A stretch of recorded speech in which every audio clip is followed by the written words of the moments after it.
Hello, Clarence babies! I'm back. I'm Dr. John Clarence again of Clarence MD.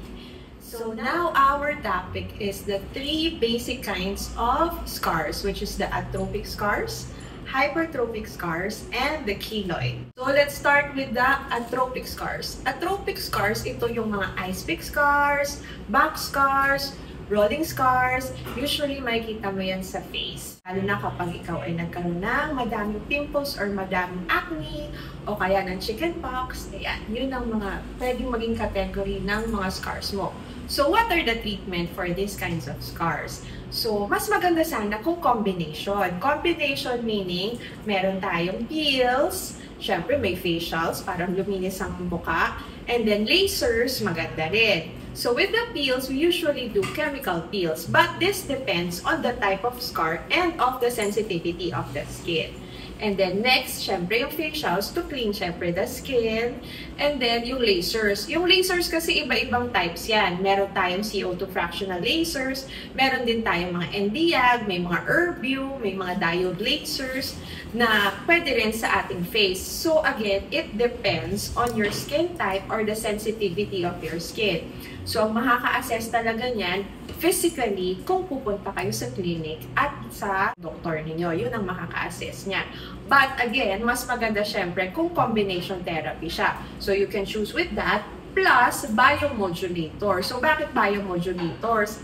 Kasi yung biomodulators, it enhances or regenerates the collagen which nawala nung nagkaroon ka ng scar. Kaya mas maganda, may combination talaga siya ng mga biomodulators natin. And then the next scar is the hypertrophic scars. So hypertrophic scars, usually ito galing sa mga cuts, sa mga surgery, yan yung mga nakikita nyo medyo umaangat. Pero meron din tayong tinatawag na keloid. So anong difference niya? Kasi si keloid galing din siya sa mga surgical scars or sa mga cuts, 'di ba? Sa mga sugat. Ang difference niya, si hypertrophic scar, andun lang siya sa mismong cut or sa mismong sugat. Hindi siya nag-e-extend. Umataas siya or nagiging protruded siya, lumalaki, pero pangat. Hindi siya pa-spread. Unlike with the keloids naman, pwede siyang mag-extend doon sa border. Like for example, CS, na CS ka, diba? Minsan may mga CS scars na diretso lang. Pag diretso lang siya ganyan, ang tawag doon hypertrophic scar. Pero kapag yung CS scar mo is lumapad, kumapal siyang ganyan, keloid na yung tawag dyan. And then, ang difference niya, syempre, si hypertrophic scar kasi can resolve on its own with just topical medications or kahit wala kang ginagawa, pwede siyang mag-resolve. Unlike with keloid, hindi siya nagre-resolve. Minsan, nagpo-progress pa siya or lumalaki pa siya lalo. In terms of treatments naman, both of them can be injected with steroid or intralesional injections. But at the same time, they can also be injected with biomodulators. Biomodulators naman na ito is not to increase the collagen production, but yung biomodulator na to decrease the collagen production, especially with your keloids. Kasi ang kailangan natin is mabawasan yung production ng collagen dito sa keloid.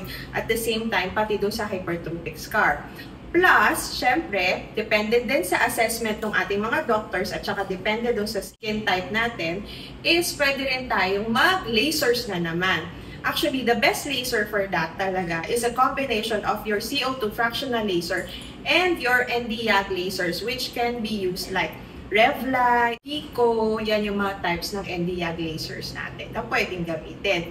In terms of peels, usually we do not, unless na talagang colored yung kulay, as in dark siya, pwede rin tayo maglagay ng peels. But usually, we do not suggest peels doon sa mga hypertrophic or doon sa mga keloid na scars kasi nga, it can induce wound na naman and mas lalo siyang kakapal or mas lalo siyang dadami. Like this one, ang tawag dito ay rolling scar. So, bakit siya rolling scar? Di ba mahaba siya na malalim? But this one is from surgery. So, ang magandang treatment naman for this is, again, combination ng CO2 laser, subcision, and again, biomodulators. Mag-i-inject tayo ng biomodulators para tuloy-tuloy na umangat siya. Kasi ang nangyari dyan, parang yung scar mo, umilalim siyang ganyan, di ba? Malalim. Nagkaroon siya ng ganyan pag cross-section mo. So, meron siya dito na kailangan mong tanggalin itong ligament na to, i-free up by the subcision para maging flat. yung scar natin. And then this one, if mapapansin ninyo, di ba, nasa ilalim siya ng ilong. Parang medyo kamukha siya nung nauna, pero hindi. Kasi kung titignan mo mabuti, nakaangat siya, di ba? So that means this scar is pwedeng galing siya sa kagat ng aso or ng something or nakalmot or something, but it's on the same mark. So that means itong scar na to is hypertrophic scar. Pero still, we have to know the history kasi baka mamaya isang maliit na scratch lang pala yan. Kung maliit na scratch lang yan, makakategorize mo siya as keloid. So, kailangan history is also very important. The treatment for this, ang unang pwede natin gawin is intralesional injection of steroids. Yun yung pinakauna natin na pwedeng gawin. And then kapag nag-flatten na siya, tsaka naman tayo mag-CO2 laser para further pa siya mag-flatten out. Plus topical medications din to lighten the scars. So this one naman, if you're going to notice, very, very common yung ganitong klase ng scar. Ang tawag dito ay box scar. So bakit siyang box scars? Kasi kung tititigan mo mabuti, mukha siyang box. Diba? This is common for those persons na nagkaroon ng acne. Yung medyo talagang cystic na acne. Yan ang madalas na nililieve niya or iniiwan niya na scar. So kapag ganito, ang first line of treatment natin ay subcision, which is talagang i-release natin yung nakadikit sa ilalim. Para pag ni-release natin yung nakadikit sa ilalim, aangat siya, and then at the same time, pwede tayong maglagay ng biomodulator sa ilalim para mag-build siya ng collagen na nawala, and then saka tayo magsi-CO2 laser. Pero if you're going to notice, diba, this one is medyo maputi na siya. Kung ito ay maitim, mas maganda kung meron tayong combination ng Nd:YAG na laser naman para mag-lighten naman yung color niya.